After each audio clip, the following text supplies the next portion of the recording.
Good day friends, आज मैं साहिबा विक फिर आपके लिए लेके आई हूँ DSSB टीजीटी पीजीटी की test series.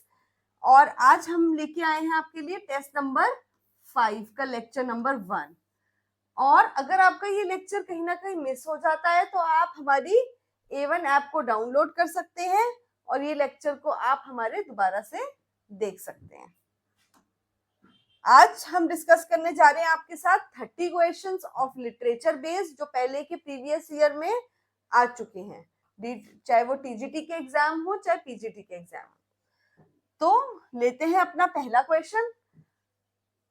Where from did Aldous Huxley borrow the title Brave new World? Aldous Huxley ने ये टाइटल ब्रेव न्यू वर्ल्ड कहां से बोरो किया है? ऐसा कौन सा वर्क है जिसमें से उन्होंने ये टाइटल निकाला है? क्या टाइटल उन्होंने लिया है? Brave new world. ये टाइटल इन्होंने कहां से लिया? तो पहला हमारा ऑप्शन है यूफ्यूज, जिसकी स्पेलिंग थोड़ी सी यहाँ पे बेटा एरर है, सही कर लीजिए। यूफ्यूज। सेकंड है आर्काडिया। Third new Atlantis and fourth option is The Tempest. Just take your time, please.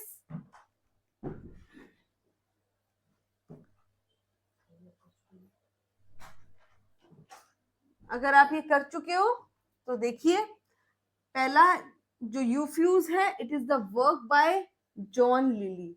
ये जॉन लिली का वर्क है। सेकंड आर्काडिया किसका वर्क है? It is a work by Philip Sidney. It is the work by Philip Sidney. Next New Atlantis by Francis Bacon. ये Francis Bacon का work है। और Francis bacon को हम और क्या कहते हैं?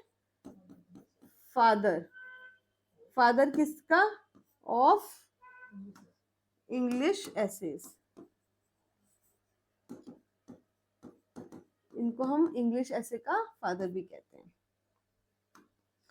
मोरोवर, इनका एक बहुत फेमस वर्क भी है, Of Studies. Of Studies is written by Francis Bacon. So our last option is The Tempest. Tempest क्या है बेटा? ये कॉमेडी है। और ये कॉमेडी किसने लिखी है? हमारे विलियम शेक्सपियर ने। विलियम शेक्सपियर की कॉमेडी है द टेम्पेस्ट। अब हमारा आंसर क्या होगा ये हमें जानना बहुत ही जरूरी है। क्यों ब्रेव न्यू वर्ल्ड जो है ये टाइटल लिया कहां से गया है? पहले तो ये पब्लिश हुआ है 90 लिखा गया 1931 में रिटन, और इसको पब्लिश किया गया है 1932 में।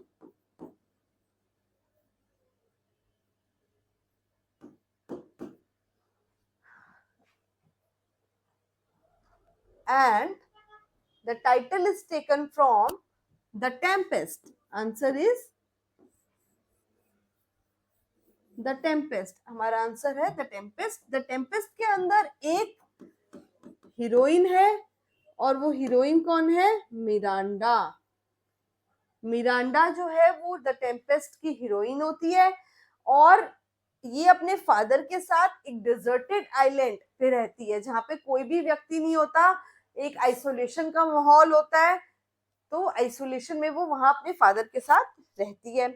But one day what happens, एक दिन वो देखती है कि कौन वहां पे आया है, शिप रैक हो गया वहां पे, शिप को एक शिप डूब रही है और वहां पे कौन आया है वो देखती है। She sees Alonso and his man.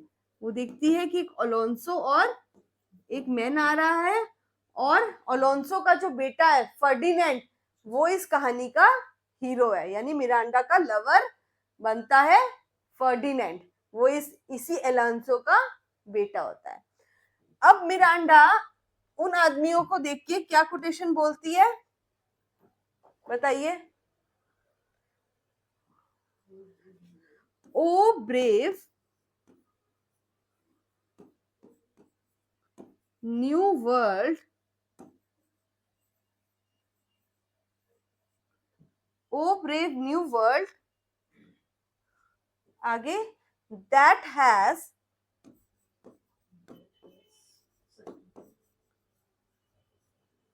such people in it.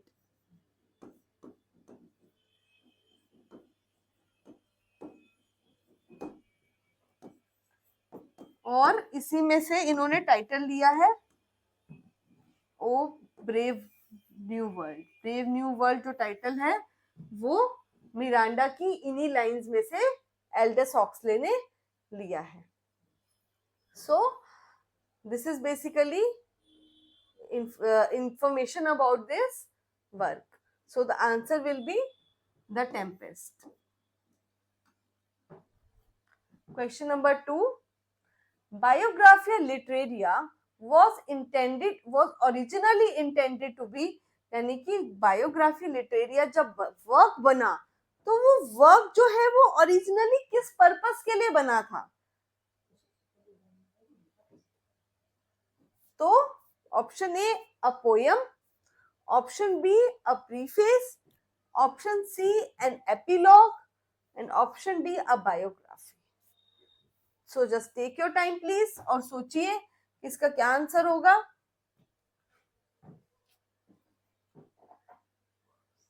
अगर आपने कर लिया है तो मैं ये बता दूं, it is the work bye, ये वर्क है, किसका वर्क है? It is a work bye ST. Coleridge.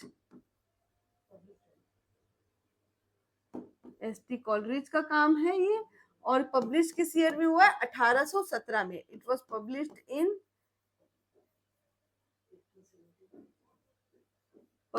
In year 1817। ठीक है, 1817 में ये पब्लिश हुआ है। और ये इनका एस.टी. कॉलरिज का क्या है? It is an autobiographical work. ये इनका ऑटोबायोग्राफिकल वर्क है।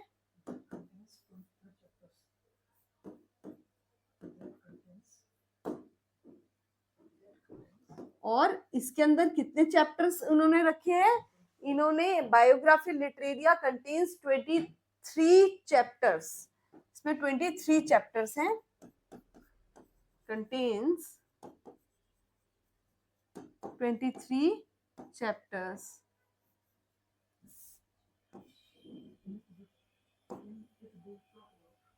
So in this Biographia Literaria, it talks about two types of imaginations. एक तो इसमें प्राइमरी इमेजिनेशन की बात हो रही है और इस बुक में एक सेकेंडरी इमेजिनेशन की बात हो रही है। तो क्वेश्चन आ सकता है कि बायोग्राफी लिटरेरिया किन चीजों पे टॉक कर रहा है, किन चीजों पे बात कर रहा है? ये बात कर रहा है एक तो प्राइमरी इमेजिनेशन पे और एक सेकेंडरी इमेजिनेशन पे। So it talks about what? About primary imagination की बात कर रहे हैं, and also about the secondary imagination की भी ये बात करता है। और बायोग्राफी लिटरेरिया पर यही नहीं खत्म होता, इसका एक टाइटल भी है। ये पूरा जो है बायोग्राफी लिटरेरिया, इसका एक पूरा टाइटल है। और वो टाइटल क्या है हमारा?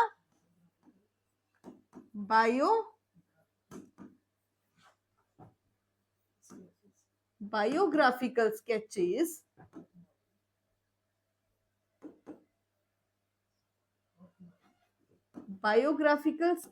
of my life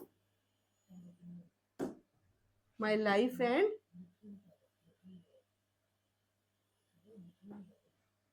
biographical sketches of my literary life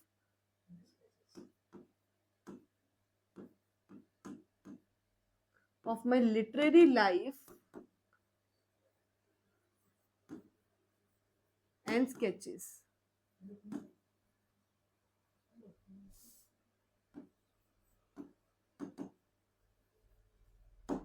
So biographical sketches of my literary life and opinion, ये इसका पूरा टाइटल है।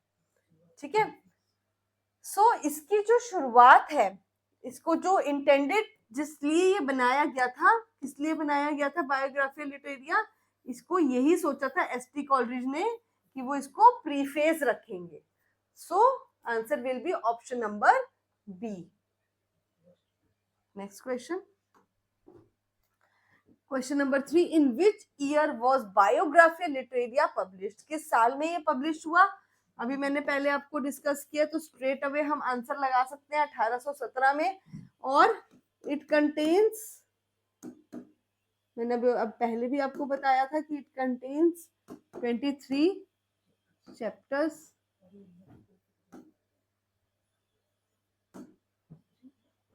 ठीक है, it contains 23 chapters. Next question. Question number 4. The mask of the 7 deadly sins appears in which of the work? So, पहले मैं आपको बता दूं, मास्क होता है मुखौटा, और इसको क्या कहते हैं मास्क को? It is a pantomime representation. Mask होता है पेंटोमाइम रिप्रेजेंटेशन. इसका मतलब क्या होता है पेंटोमाइम रिप्रेजेंटेशन का? इसका मतलब होता है कि ड्रामेटिक, यानी कि ड्रामा के फॉर्म में मुखौटा लगा के जो रिप्रेजेंटेशन की जाती है मुखौटे वाली, उसको कहते हैं मास्क. तो एक मुखौटे वाली रिप्रेजेंटेशन है कौन सी, क्या नाम है? 7 डेडली सिंस. उसका नाम है क्या? उसका नाम है 7 डेडली सिंस, जो एक मुखौटे वाली रिप्रेजेंटेशन है 7 डेडली सिंस. अब हमें बताना है कि ये 7 डेडली सिंस किस वर्क में है, किस वर्क में अपीयर होता है. ए द फेरी क्वीन में, बी द हेमलेट में, सी मैकबेथ में, या द स्पेनिश ट्रेजेडी में. तो ये अपीयर होता है 7 deadly sins The Faerie Queene के अंदर, क्योंकि हेमलेट क्या है? ये ट्रेजेडी है विलियम शेक्सपियर की. मैकबेथ भी क्या है? ट्रेजेडी है. किसकी ट्रेजेडी है? विलियम शेक्सपियर की. ठीक है. अब फेरी क्वीन, आंसर क्या है इसका? Faerie Queene. And Faerie Queene किसने लिखा है? एडमंड स्पेंसर ने लिखा है. और The Spanish Tragedy is written by Thomas kid.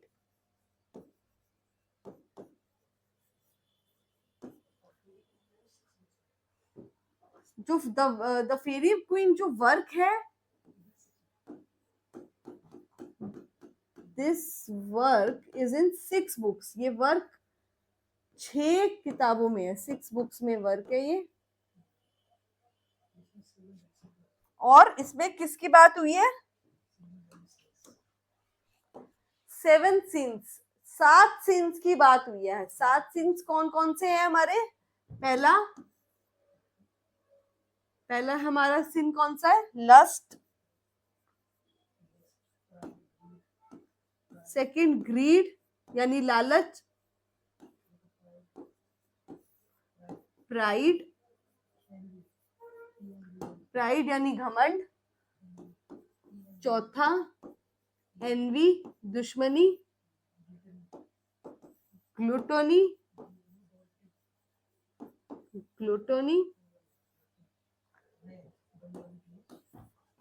Sixth है wrath. And last is sloth. ठीक है. ये 7 ऐसे सीन्स हैं, lust, greed, pride, envy, gluttony, wrath, sloth, जो कि 7 डेडली सिंस हैं, और ये फेरी क्वीन के अंदर अच्छे से बताए गए हैं. ठीक है. और इसी में 4 वर्च्यूज की भी चर्चा हुई है. 4 हमारे जो वर्च्यूज होते हैं उसकी भी चर्चा हुई है. तो कौन कौन से 4 वर्च्यूज होते हैं? 4 वर्च्यूज की चर्चा हुई है यहाँ पे इस फेरी क्वीन में. कौन कौन से? प्रूडेंस. ठीक है, इसको हम विजडम कहते हैं, समझदारी. ठीक है, नेक्स्ट क्या है, जस्टिस यानी इंसाफ, ये हमारा वर्च्यू होता है, इंसाफ, टेम्परेंस,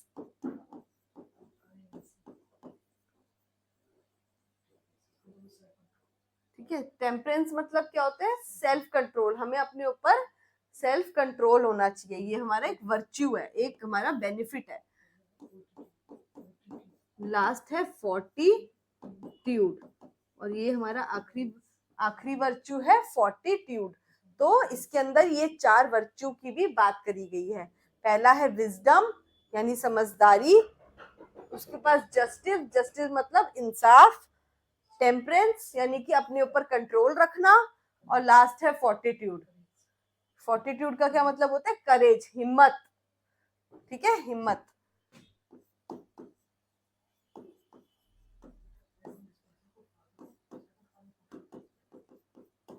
सो एडमंड स्पेंसर ने जो ये फेरी क्वीन लिखा है वही एडमंड स्पेंसर है जिनको क्या कहा जाता है, इनको सेकंड फादर भी कहा जाता है of poetry, second father of poetry. क्योंकि फर्स्ट कौन थे, फर्स्ट फादर ऑफ पोएट्री कौन थे, चौसर। सबको पता है हमारे चौसर फर्स्ट फादर थे, और ये एडमंड स्पेंसर दूसरे नंबर के यानी कि सेकंड नंबर ऑफ फादर थे पोएट्री में। Moving towards our next question, which of the following is not a 19th century melodrama? इनमें से कौन सा ऐसा है जो 19th सेंचुरी का जो है मेलोड्रामा नहीं है? A. The Miller and His Men, B. Pygmalion, C. The Broken Sword, and D. The Woodman's Hut. तो कौन सा है इन चारों में से, ऑप्शंस में से, जो 19th सेंचुरी का ड्रामा नहीं है, यानी कि वो 20th सेंचुरी का भी हो सकता है? Just think the answer please.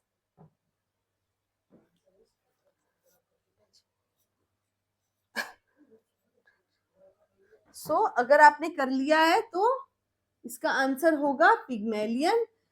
Pygmalion क्या है, it is a 20th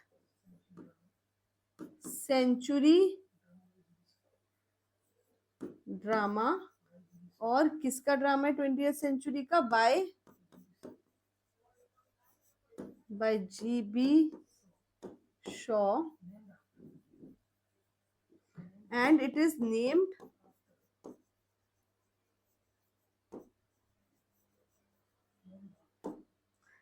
named after the Greek mythological figure। जो ग्रीक के अंदर एक माइथोलॉजिकल फिगर थी, उनका नाम था, ग्रीक के जो मतलब एक रिलीजियस फिगर थी, उनका नाम था पिग्मेलियन, और उसी से ये नाम इन्होंने ले लिया, ठीक है। सो जीबी शॉ ने उन्हीं से ये नाम ले लिया। सो नेम्ड आफ्टर द, किसके पीछे नेम्ड है, it is named after the mythological, Greek mythological figure.